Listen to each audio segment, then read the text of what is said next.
நீங்கள் ஒரு மளிகை கடை தொடங்குறீங்க அப்படின்னா ஃபஸ்ட்டு வந்து எது தேவைப்படுது அப்படின்னு பார்த்தீங்கன்னா குழந்தைங்கள்லேருந்து ஆரம்பிக்கிறோன்னு வச்சுக்கோங்களேன். ஃபர்ஸ்ட் ஆஃப் ஆல் வந்து பார்த்தீங்கன்னா உங்கள் மளிகை கடைக்கு ஒரு பிஸ்கெட்ஸு, அதுக்கப்புறம் வந்து பார்த்தீங்கன்னா ஸ்நாக்ஸ் ஐட்டம்ஸு, அதாவது வந்து ரஸ்க்கு அந்த மாதிரி எல்லாம் ஐட்டமு, அதுக்கப்புறம் வந்து பார்த்தீங்கன்னா கூல்ட்ரிங்க்ஸ் ஐட்டம்ஸு, இதெல்லாம் வந்து நான் ரேக்கில் எதுக்கு அடிக்க வச்சுருக்கேன்னா ரேக்கில் வந்து உங்களுக்கு டிஸ்பிளே நல்லாவே காமிக்கும், நல்லாவே மூவிங் அதிகமாக இருக்கும். அதுக்கப்புறம் வந்து பார்த்தீங்கன்னா பொரி பேக்கெட்டு, பென்னு, அதுக்கப்புறம் கத்தி, அந்த மாதிரி ஐட்டம்ஸு. அதுக்கப்புறம் வந்து பார்த்திங்கன்னா மசாலா ஐட்டம்ஸு, அதாவது வந்து டீ தூள், masala items, boost packet, shampoo, அதுக்கப்புறம் வந்து பார்த்திங்கன்னா 50 கிராமு 10 ரூபா பேக்கெட்டு, சக்தியில் வந்து 50 கிராம் போட்டுக்கோங்க, 10 ரூபாவில் வந்து ஆச்சி போட்டுக்கோங்க. இதெல்லாம் நல்லா மூவிங்கு. அடுத்து வந்து பார்த்திங்கன்னா குளிக்கிற சோப்பு, முட்டை, தேங்காய், ஹிந்திக்காரங்க இருக்கிற ஏரியா அப்படின்னு பார்த்தீங்கன்னா கடுகெண்ணெய் நல்லா போகும், அதை வாங்கி வச்சுக்கோங்க. அதுக்கப்புறம் வந்து சமைக்கிற எண்ணெய், சோப்பு, துணி சோப்பு, பாத்திரம் கழுவுற சோப்பு, அப்புறம் இதுலேயே வந்து லிக்விட் இருக்குது, அந்த மாதிரி வாங்கி வச்சுக்கோங்க. அதுக்கப்புறம் ரவை, கோதுமை, அவுல் பேக்கெட்டு, இந்த மாதிரிலாம் வாங்கி வச்சுக்கோங்க. அடுத்து வந்து பார்த்திங்கன்னா இந்த தானியங்களில் வந்து பார்த்திங்கன்னா பச்சை பயிறு, அதுக்கப்புறம் வந்து பார்த்திங்கன்னா பருப்பு, கொண்டக்கடலை, மூக்கடலை, அப்புறம் வந்து இப்போ இது உளுந்து, அதுக்கப்புறம் இந்த 10 ரூபா பேக்கெட்டு சீரகம், ஏலக்காய், அதுக்கப்புறம் சுக்கு, மிளகு, இதெல்லாம் 10 ரூபா பேக்கெட்டு ஷீட்டுங்கெல்லாம் இருக்குது பார்த்திங்கன்னா. அதுக்கப்புறம் பெண்களுக்கு முக்கியமாக வந்து பார்த்திங்கன்னா ஸ்டிக்கர் பொட்டு, இந்த மாதிரி விஷயம். அதுக்கப்புறம் வந்து லிக்விட்ஸ் 5 லிட்ரு, அதாவது இதெல்லாம் வந்து ஸ்டார்டிங்கில் போடாதீங்க, உங்கள் கடை எப்படி ரன் ஆகுதோ அதுக்கு தகுந்த மாதிரி பார்த்துட்டு போடுங்க. அதுக்கப்புறம் நூடுல்ஸ் பேக்கெட்டு, மேகி பேக்கெட்டு, அதுக்கப்புறம் அனில் சேமியா பேக்கெட்டு, உப்பு, அப்புறம் சோப்பு பவுடரு.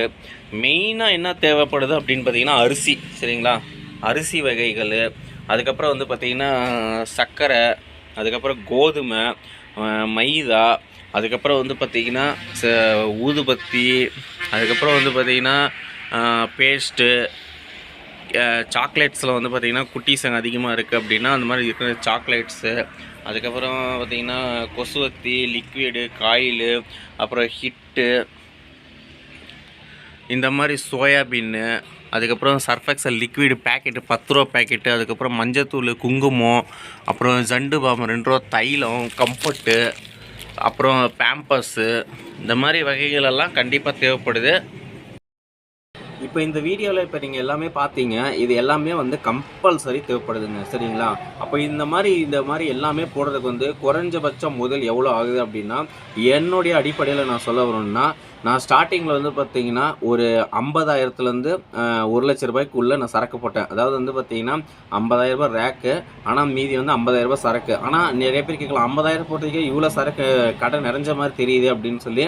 50,000க்கு போட்டால் இவ்வளோ கடை சரக்கு நிறைஞ்ச மாதிரி தெரியாது.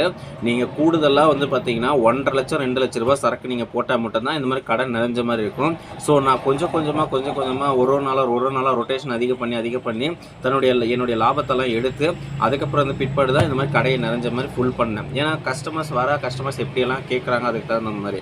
ஸோ ஒரு மளிகை கடை ஆரம்பிக்கணும்னா இதுதான். அதாவது வந்து இன்னும் சிம்பிளாக சொல்லணும் அப்படின்னா, உங்கள் வீட்டில் வந்து நீங்கள் என்ன சமைக்கிறீங்க அதுக்கான லிஸ்ட்டு, உங்கள் வீட்டில் ஒரு மளிகை சாமான் லிஸ்ட்டே போடுவீங்க பார்த்தீங்களா?